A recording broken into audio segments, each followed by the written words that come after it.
I work at the Love Tank. We've been here in Edinburgh all week, but particularly today, running a series of events. It's called the Love Hub. The Love Hub is something that we've been running in London for the last 6 years, free programme of events for queer communities. We held it in East London, and folks from the Centre of Biomedicine, Self and Society, yes, I got it right, were kind enough to bring us up here and to bring the show on the road, as it were. So thank you to Ingrid and to Chase and all your colleagues at the Centre. Today and yesterday we've been running, I'm going to list the events we ran so you can know how tired I am. Yesterday we had an evening of monologues from activists. This morning we had a session about equity in PrEP access, followed by a session about DoxyPEP, followed by a session about dreaming disability futures, and an amazing session to end about queer and abortion. And the crown jewel in our events programme is this evening of poetry. We have 5 poets tonight. We're going to hear from 3 first. Then we're going to have a little break so you can stretch your legs, walk around, buy a book, because everybody, I think, is getting a £2 voucher for books, and some people who are reading tonight have also bought their wares to flog, so please do buy them. Before I wrap up, if you don't know us, the Love Tank, we are a non-profit and we work to improve the health and well-being of underserved communities. We're based in London, but we don't only serve London, so if you are inspired to work with us in any capacity, please do reach out and follow us on Instagram. That actually is a really good way of keeping in touch with us, at the Love Tank CIC. I think that's everything I need to say. I'm waiting for a cue. Oh yes, thank you. We have a photographer here tonight. Say hello. Who's been doing amazing work, also working tirelessly today and yesterday. So thank you so much. The photographs will be made publicly available, or may be made publicly available. So could you please, if you're not comfortable having your photograph taken for any reason, which is completely okay, could you just wave your hand now? Great, okay. And that's it. I'm now going to just introduce our first speaker tonight. So, awkward transition to my phone. We're going to hear first from Georgia Bartlett McNeil. Georgia is a poet and spoken word artist whose work can go from hilarious to hard-hitting at the drop of a hat. The 2023 Loud Poets Central Slam champion, she self-published her first pamphlet, Her Heritage, yeah, it's just, there's some syntax stuff going on there, in October 2023, which explored her relationship with her blackness, femininity, and the stories of the women in her family. So, big round of applause for Georgia.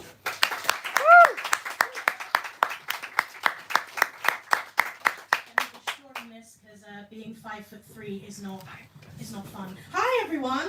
Thank you so much for having me. I've got 5 poems for you. First one is, I wrote it kind of right at the beginning of the year. I know we're knocking on the door of March now, but I think it's still quite relevant. So I'm going to start with this and I'm going to take you on a little ride. May this be the year of lipstick and greed, of bared teeth and hard bites, of forehead kisses and their hand in mine. May this be the year of adventures, of taking more naps, of early morning McDonald's breakfasts in bed, of late nights wasted on cherry and vanilla rum. May this be the year of Dungeons and Dragons where we never roll natural ones. May this be the year of rhythm, of dancing in dim living rooms where only our reflections watch. May this year be the year I win the lottery, please.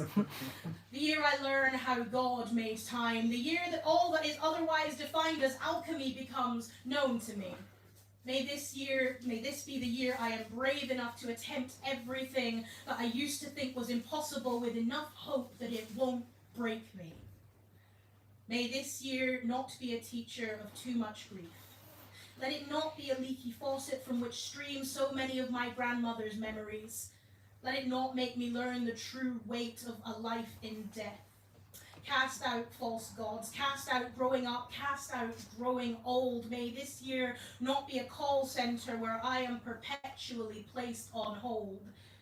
May this year be a star, and I a sunflower to its light. May this year make my dreams come true, in daytime and through the night. Thank you. most poets, I suppose, I don't sleep very well. And so there was one night where I put up a kind of call to arms on my Instagram. You're like, please give me prompts. I need something to occupy this stupid lump of meat and electricity in my head. And someone gave me the prompt desire paths. And I thought, what the fuck is that? And so I wrote this. It was not what I expected to come from this, but I quite liked it. So I'm going to share it. Another 1 a.m., another night of missing the dreamboat as it sails away to the land of unconsciousness. I sit in the bed I mistook for a dock, lay back to stare at a ceiling that pretends to be a sky devoid of stars. They're both dark, but part of me can easily discern one from the other if I'd let it, but I don't. They're two sides of the same coin, so it doesn't matter. Here I make bargains with mean gods who wear the face of my grandfather, promise pounds of flesh for ounces of grace, pour myself into a faith I long since believed had run dry. It has, but even oceans possessed of a recessed tide glimmer in the moonlight, and echoing hymns always linger in empty churches, in vestibules, in graveyards. I pray. Steeple my fingers, then press my palms together with all the reverence of a lover or a zealot. I pray. Hope the ceiling makes way for a sky studded with stars, lit by a moon so unknowing in its fullness it would swallow every drop of endless ocean. I pray. Hang wishes on comet tails so they might come true if uttered from the mouths of children like coats on hooks in hallways of halfway houses. Always promise possibilities of leaving. My trauma both does and does not manifest as an empty home, or else as a gaping pair of arms. Tell me that tomorrow is a new moon, a pause from the overflowing, a breath caught in a butterfly net gently placed back into my lungs. Tell me that tomorrow the tide will come in far enough for my toes to taste where I come from, but not so close so as to sweep me away. Thank you. So I've been really enjoying, I don't know if anyone here has read Mythos, a reimagining of like Greek myths, other one, by Stephen Fry, but I got really into them, and so I've started working on a whole body of stuff that's essentially reimaginings of Greek myth, and the first one I wrote was a reimagining of Persephone's story, which kind of was the gateway to the whole thing, so I'm going to share that because, I mean, when you think of rebellion and fugitive and all of that sort of things, I tend to think of Persephone quite profoundly. So, if Persephone had been ugly, they never would have looked for her. They would have asked why she was picking narcissus flowers, as if that was not enough of a cautionary tale. They would have asked why she was picking flowers at all. What of herself could she see in them? They would have said flowers are a gift that no one should gift themselves, that it shows arrogance and self-conceit. They would have said she deserved what she got. They would have said nothing to those who were with her, those beautiful oceanids, those gorgeous goddesses long revered by man and myth who were picking the same flowers, those who chose to run rather than be run down. They would have said nothing, except perhaps, maybe next time you might be so lucky. What are you doing wrong that they picked the ugly one? A dull-skinned pomegranate, deep red, turned pale, turned brown, too soft not to break when touched. Even gods can be human. Why is Athena, revered Artemis, how sensible it is to make rule of yourselves to never be touched by mortal or immortal man alike. They would have said if Persephone had an ounce of their sense, maybe this would not have happened. They would have said she should be flattered, that someone should want her enough to break the earth in half to take her. If Persephone had been ugly, it would have been called a kindness and not a tragedy. They would have let the underworld bury her. They would have congratulated Hades on his bride, his prize, taken in conquest, in obsession, not love. They would have told Demeter she should be honored. They would have told Zeus he did well to agree to the match. They would have said nothing as Demeter fell to her knees, as she wept a dead sea at Zeus's feet, screamed an eternity for her daughter, her Persephone, her precious spring. They would have watched the world burn and starve and freeze, and then blamed Demeter for doing nothing. Thank you.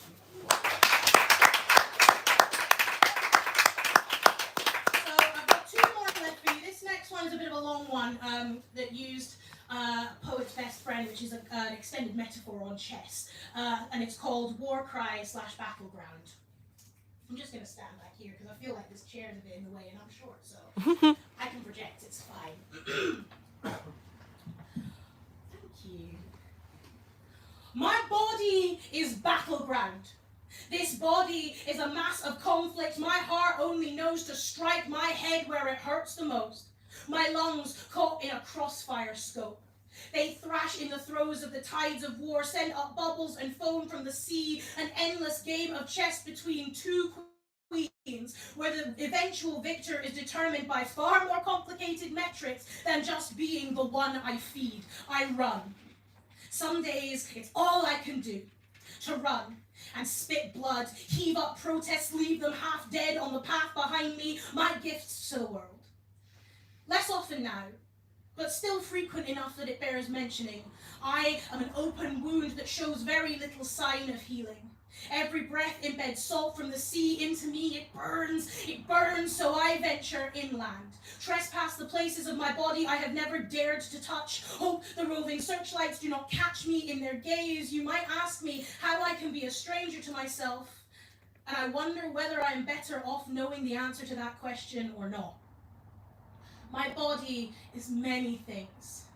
A temple, a monument, a mortuary, a cemetery, teeth in rows like tombstones, mouth gaping like a lacrimosal DSE ray drone, flesh stiff as if cursed with premature rigor mortis, and like a graveyard, I am so full of wasted potential. Here I stand, both single mourner and bishop, or perhaps just lowly priest, dearly beloved, stand and witness. Here lies the girls I was before, the girls I could have been. I stack my poems on the ground in front of them like eulogies. I run pen lids between my palms like the beads of rosaries. I swear the mirror becomes more of a memorial every single day. In the back room of my mind, somewhere, amidst stacked filing cabinets and towers of paper littered with half-finished ex-autobiographies, a part of me cowers, building castles from the ruins of it all. The child I was, for whom this grown body is a haunted house she once knew but doesn't anymore, wants to but is too afraid. A stranger that wears the spitting image of her face. When I speak, she plugs her ears and sings Whitney Houston, half screaming, I will always love you, but she doesn't know if anyone will ever love her. I do. I tell her so, but she will not look at me. I resign to try again later. One day I will take her hands, and my softness will reach her tender ears with the words she longs to hear. She is made of more than this. We were made to be more than a frightened girl hiding amongst make-believes when what we are is next to godliness. We will not be martyrs for the sake of our own blasphemy. When the uprising comes, I will be a knight in the vanguard, because where else would you expect a warrior to be? And I will wear my body like it's armor that was made for me, as nature intended. When the uprising comes, there will be war songs. My throat and lungs will unite, my heart and mind, and the salt of the sea will no longer burn, but I will. And the ashes of the dead girls I could have been will be forged into diamonds, crown jewels of this realm of me, finally united under one banner. So much irony that in this farce of cat and mouse, this game of chess, the most powerful piece is the quietest, at least until she needs to be war cry. My body is battleground. My body is a call to arms. My body is challenge. My body is victory. My body is king. And I am queen. Woo!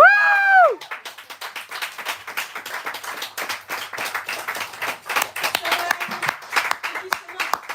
So I have one more poem for you. This poem is called The Dichotomy of Woman, and it is probably one of my favorites to perform. As Ben mentioned, I won the Loud Poets 2023 Central Slam Championship thing, and this was the poem. This was the poem I won it with. It's a central part of my collection, Heritage, which you can buy. I have 5 copies with me. I am sure there should be some circulating the shop. JJ's nodding. There are some here somewhere. So if you want one, either come talk to me or talk to the fabulous folks of Lighthouse. They will help you find it. I have been Georgia Bartlett McNeil. This is the dichotomy of woman. Wow. I wish this was my day job. Pharmaceuticals is so boring. This is a man's world. This is a man's world. But it wouldn't be nothing. I bumble along through the world of online dating, hoping somewhere I'll meet my perfect match. At every failed conversation, I find myself saying, okay, Cupid, it doesn't matter. I know I'm a catch and there's plenty of fish in the sea anyway. Keep gathering kindling, searching for tinder, bashing the rock and the hard place together, trying to create a spark that'll catch. Build a bonfire of love that won't be over in a flash or look more meaningful to me than to the person on the other side of the app. I fucking hate this! But they say nothing in this world can take the place of persistence, so nevertheless I persist. Continue to plaster my prettiest pictures on the digital pinboard and hope I'm someone's pick. Hope that the next person I speak to isn't a prick, or isn't feeding me just the right words to try to get me to sit on his dick. At this point, I'm simply unhinged. I thought I was an elite single, my own flat, my own car, a good education, a good job, plus I have all my own teeth, and I like to have a fairly decent personality. And where that fails, I have a really fucking cute cat. And I have so many hobbies. I play sports, do poetry, I play video games and watch movies, I play 4 instruments, I do photography, but somehow that's still not good enough for someone to want to make a life with me. I have well-meaning friends that say, just go and get laid, but that's not my style, that isn't really me. I can't throw myself at the first person I see, lie back, spread my legs and scream for them, just take me! I need a connection with some eHarmony. And I could accept I'm not everyone's cup of tea. I'm too loud, too chatty, too soft, too curvy, excessive is perhaps the best word you could use to describe me.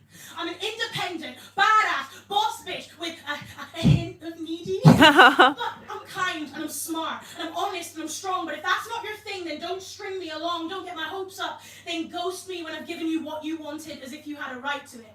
Or not accept a no as a valid answer because come on, baby, we're young, baby, we've got nothing better to do, baby. I said no!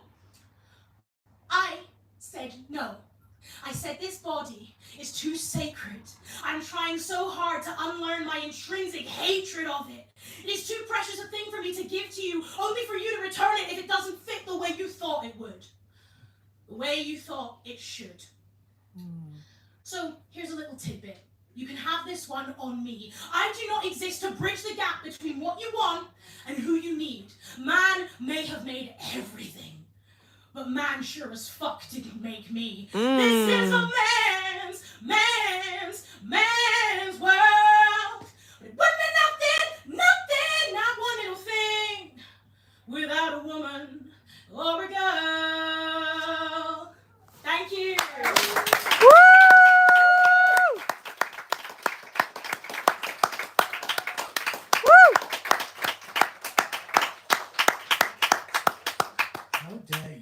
I have to speak now. Thank you. As Georgia said, she has copies of her pamphlet. I'm going to buy once. There's only 4 left. JJ Fidaka is our next speaker. Woo! I don't know where's JJ. Hello. Oh, no, thank you. JJ is a writer, facilitator, and radical based in Edinburgh. Their writing explores the possibility community, feminism, and love give us to create change. Their workshops create space to explore a world without barriers. Their writing speaks to the political urgencies we resist together. A huge round of applause for JJ.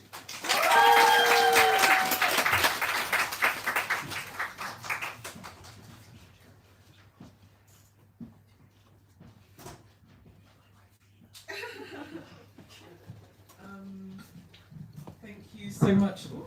Thank you so much to the Love Tank for having me. I mean, yeah, how do I follow that? But no, it's so fine. I mean, you are like my favourite poet in Edinburgh, so yeah, it's a pleasure.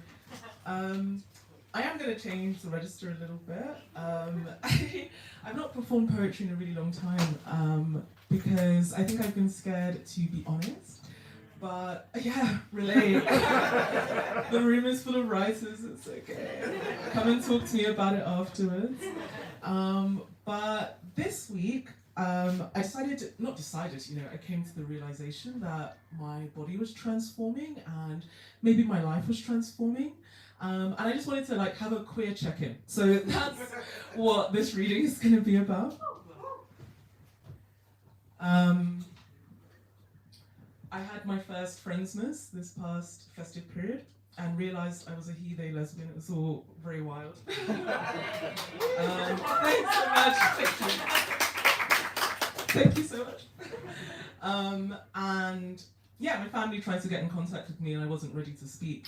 And so I decided to write down what I would say to them instead.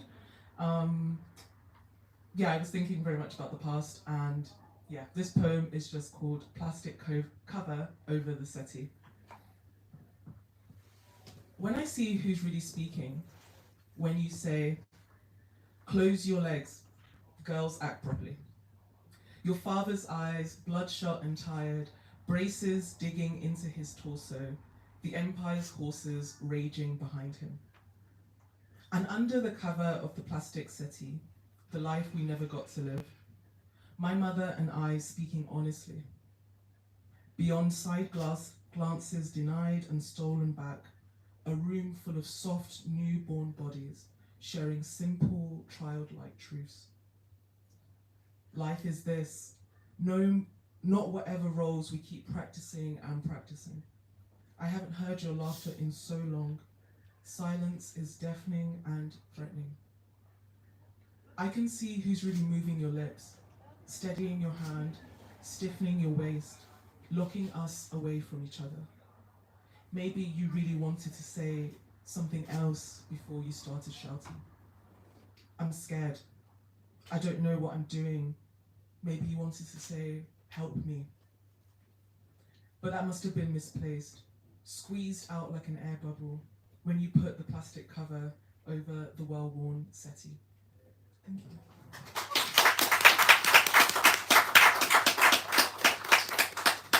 I only have 3 poems to read, so this is the second one. In finding queer community and family and leaving religious trauma behind, I actually so much relating.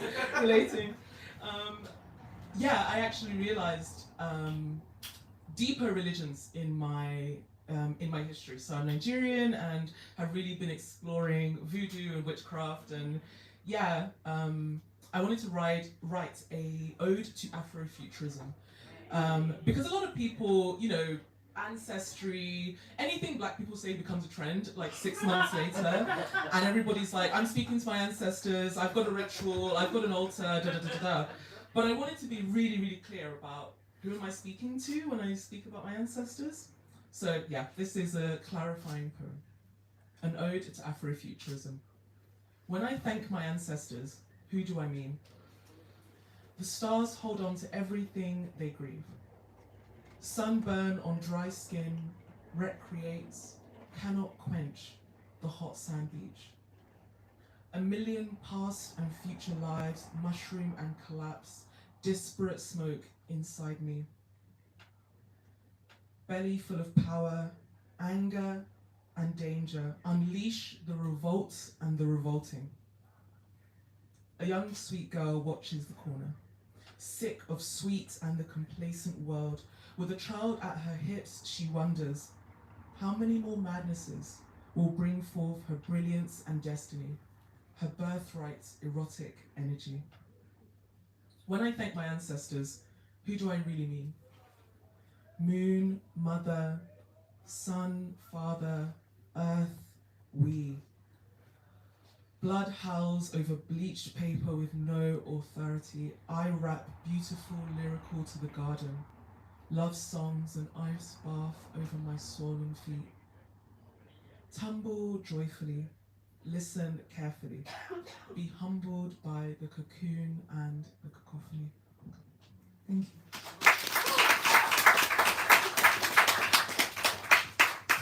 Okay, so this is my last one. Coming to Scotland, running away from home, has been, coming home, thank you so much.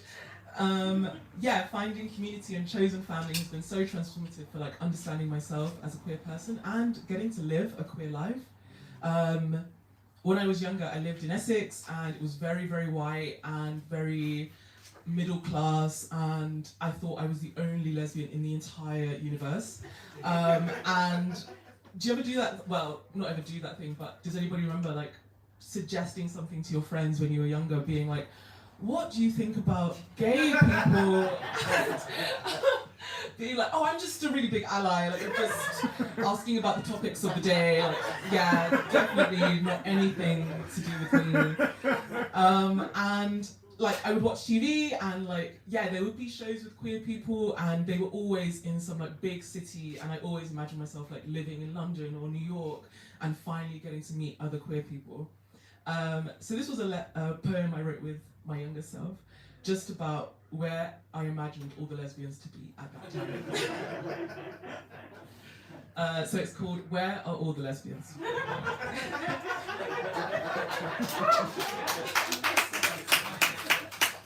Okay, so this might be news to some of you. All the lesbians live in New York. And they have healed around the singes of liberalism. They bought and kept one fancy thing with their first adult job, but passed around the same $20 bill until it runs out. They spread balls out on fire escapes, regularly checking in with their brother to find out how much their nephew knows about Trump's fascism. At 5 p.m. sharp every Tuesday, they jump the subway to call shots at the union meeting. No. All the lesbians live in Lagos. And they don't waste time waiting their turn. They say what they really need when they talk about gay rights. They run tracks smart and quick through adopted family and tunnel raves, hawking whatever to earn a day off at the beach. They are sports bra out and proud, call themselves bros, chivalrous and way too proud. They swim in murky delta waters to clog pipelines, and that's how they got the nickname Oil Sheen. I think all the lesbians live in the future and work to the routine of a care-based economy. They fought so long ago for universal basic income it comes as natural as sleep. Lookouts marry farmers who date engineers, shacking up with mothers. Mutual love and respect after a bit of rest keeps their heart in world making. They changed names without documentation, laid to rest their old lives without tragedy. They are reincarnations of anarchist tomboys and punk princesses. They play dress up with crown jewels left behind in a hurry. All the lesbians live in Glasgow. And I've got beef. Who's been hurt? Okay. That's not the phone. They keep a job or a hobby to take time off from lovemaking. They are the teeth of work. They are the teeth of workers fighting precarious contracts. They know how to run out to the hills after protesting and jump headfirst into feral witchery 2 feet in. Squatting against gentrification is a long-held tradition, as is reinvention of the self and moving on from your messages. All the lesbians live in your head and guide your cries to someone who will one day hear them. They are a carnivorous rebellion against the lies that get in, the face of every person you've ever seen in need. Anxious just as you are that this way of life feels too affirming. Still, reciting vows of dissent when you deny yourself, and pulling back your scars to show all the tortured phases of healing. Thank you so much for having me.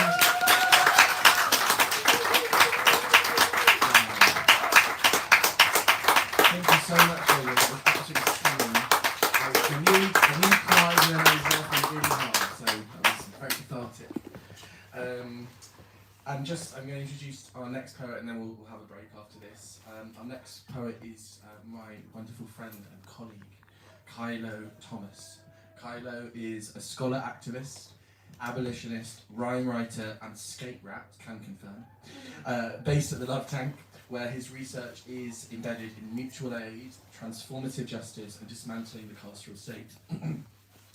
Kylo is also an associate poet with Anthroplay Theatre, got it right this time, where he fuses his abolitionist politic with themes of radical trans care, anger and joy. A huge round of applause for Kylo.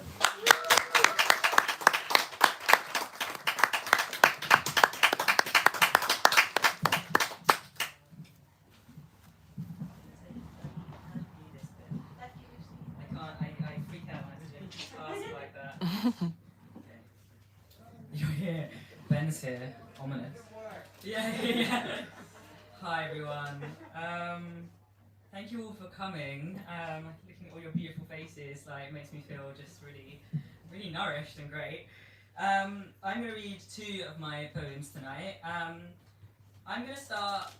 start generally with a really angry poem, and I end usually with a more hopeful one, but still kind of angry. So that's the theme, but it's sort of and this first one is called Nighttime Story, and I first started putting it together after the murder of Brianna Ghey.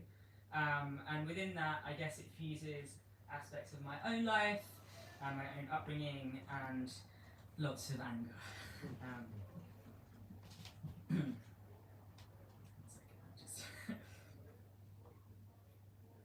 In a port town, not so far from here, the second biggest in Europe, I've been told. The sun is set and waves lap to the sound of cargo ships to the dock. Stars smudged out by cranes and burning lights, the arcades hum called games and gambling. The smell of malt and salt, stone beaches and crumbling sandcastles in the face of the moon. There's a kid in a bedroom on a darkened estate in the old part of town. He's standing in front of a mirror. Batman PJs wrapped to his knees, his eyes sunken, his body is getting thinner. Ribs jolted, they pinch his skin, he pushes fingers under just to feel something. His bones threaded through his veins, wrapped up contortious like a paper doll. Obvious stains. He feels stained. He hasn't slept for 6 whole weeks. His nights are washed out cold and long, and he's worried. He's worried about his mind. It never used to be this way, he thinks. It used to be all play and wonder. I used to be crayon tips, sun-kissed, jumping in lakes, jumping in mud, jumping in colour, jumping. He's rotten, he thinks, his insides poking out. His homework late crunch around his feet, biology, chromosomes, hormones, X and Y, Y and X, XXY. He's failing, the teachers tell him. You've no focus, they say. Undisciplined and distant, unruly, flunking, truant day after day. He feels binded in place. I've bound my body to space, he tells me, clutching his blistered tape chest. I don't plan or make decisions, he says. He lives for the moment, he does. You can't think of a future when all that holds you is patience. I'm running out of patience, he whispers. And he turns to me and winces. And there's a flicker in the light bulb. He reaches for his teddy bear, all ragged and comfort and old. A pathway to forgotten time. He holds it tight, heartbeat on fabric, calms his rays in mine. His hands to neck, squeezing for sleep and rest. But it happens again. His body, time after time after. At the same time, there's a woman standing with the key in the door, transfixed still, her eyes heavy-lidded, her hands cracked from cardboard raw. She's worked late again. She needed the hours, bare-faced customers keeping him merry, keeping him happy. She's chatty, but she hates chatting. She's smiling, but she hates smiling, and she's worried. Her love. She was losing her love to invisible something. She feels it deep when they are close, wrapped around their body, it scares them both. They used to run, the woman thinks, hide in trees, bubble gum, all scrape knees and cheeky grin. They used to curl up in my bed at night, best friends together, fighting monsters, doing right. How did I miss this, she thinks? How did I let the ghosts creep in? How did I let those goblins creep beneath their skin? Fucking door, she mutters to me. She pushes her weight against the lock, stuck, it swings open to a pile of red letters. Finals, caught frets and threatens. I've got nothing left, she utters.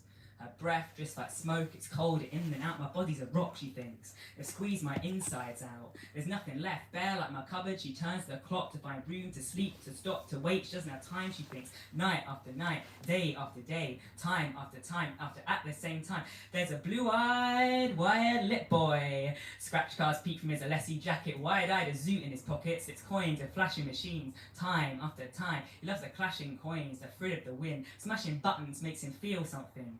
He catches his look in the grindstones glass and grins. My moustache is coming, he thinks. I'm committed, he thinks. Being a man takes muscle and commitment, he thinks. Muscle and commitment, he thinks, but his stomach churns deep within. I grew up tender yatters. His boyhood splashed with lilac colours. I hold my mask fully, he whispers. Not as a lost femme, but a flower to it. So why do they steal it? Look down with brimming eyes. A mask I mould, replace one with other. And more coins cloud, but he startles as he sees boys walking.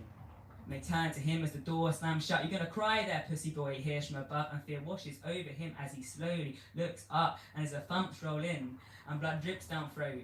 As they clasp at his 20, his phones, his keys, he starts to choke. He feels his ribs cave in, skin split, tooth teeth, told tears soak to grimy floors, and it grows more and more. Is this what manhood is, he thinks, through darkened tunnel vision? Am I not man enough? Am I not tough enough, proud enough, brave enough? Am I too soft, too tender, too calm, too free, he wonders? Is this what I'm supposed to be? Is this what I'll grow to be? Is this what a man should be? Then a man I'll never be, but it kicks, he coming in time after at the same time. I fall face forward out the club door. Bare chest, t-shirt, long lost in squalor, nostrils coated white with powder. Eyes blinded by the blaring sunlight. These deep, dark dungeons made my body feel right, like I fit.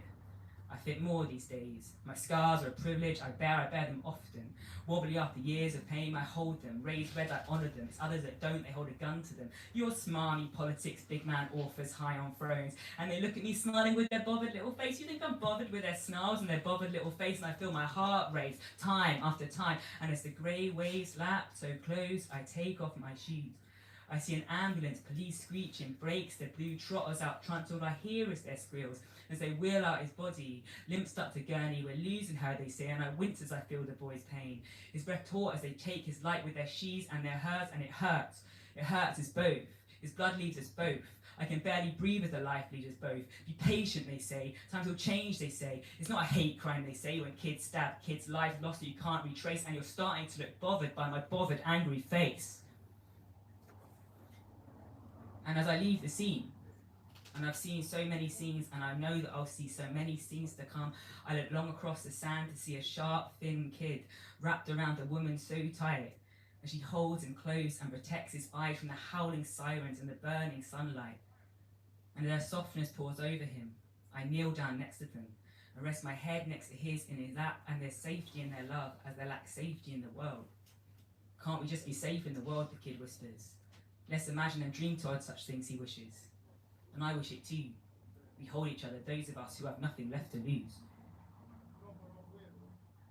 In a port town, not so far from here, the second biggest in Europe, I've been told, the happy sun creeps over blue-green ski. Cafes, swing doors open, breakfast and coffee, Calippo, field days. Car parks swamped with parking tickets as kids run to beaches. Seaweed, jelly shoes, salty smiles, all rocks and rounders, high on candy floss. No wants, no cares, no pains. Just another summer's day, as was yesterday. Tomorrow's the same, and then again, time after time after time.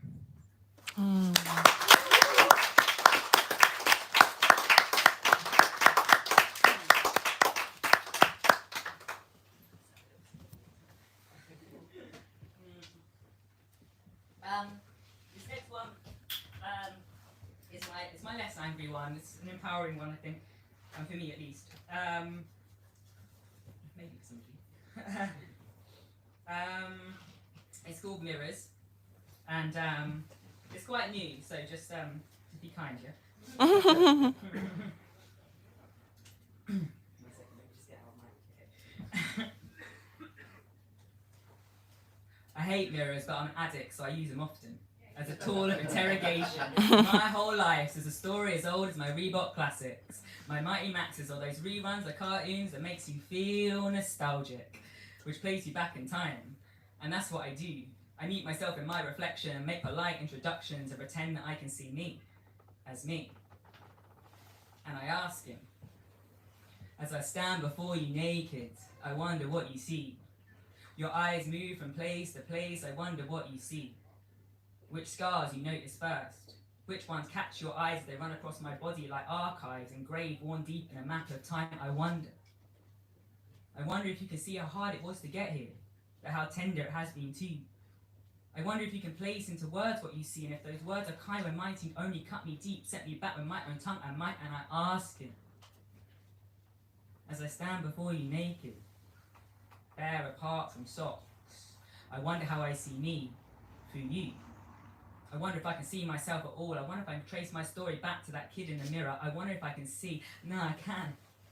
I think I can see where it all began, when my reflection lifted away into something other, something that was so beautiful, but I couldn't understand it. So I turned myself against it, wrapped me up in armor and waged a war against my body that I could never win. Because you can't win when both sides want peace but lack language to wave white flags and make treaties. I spent my whole life trying to learn that language. I've been trying to learn that language my whole life, and at times I think I found it as I trace my body and dive in and not claw outside it, and I say to him, these days, as I stand before you naked, I start to see me as me.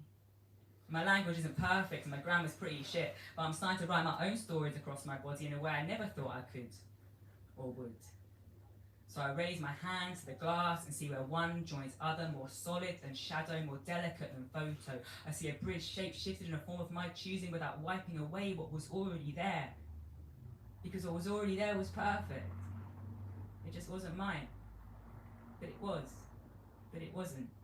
It was something in between, and I love her for that. I love her for that space in between. And I say to him, as we stand together, nose to nose, steams across that mirror, so close we can kiss each other. And I say to me finally, look how beautiful you are with your scars. Look at how they hold you. Look at how they've kept you safe. Run your fingers over them, that they are perfect even though they grew from pain.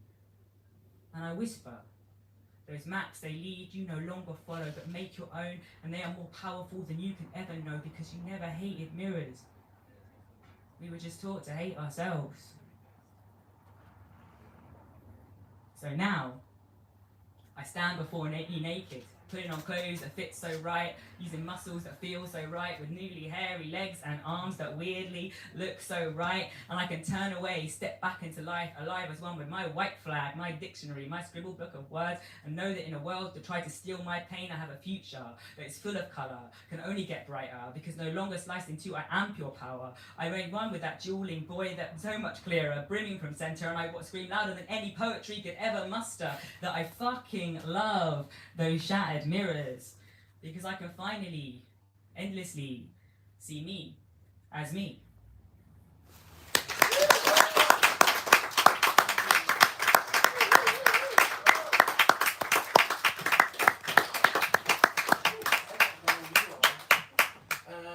Okay, thank you, Kylie, that was incredible. We have a 10-minute break now. Go absorb the nutrients of the amazing poets we've just heard. And if you can be back in your seats at 32 minutes past, that's how punctual I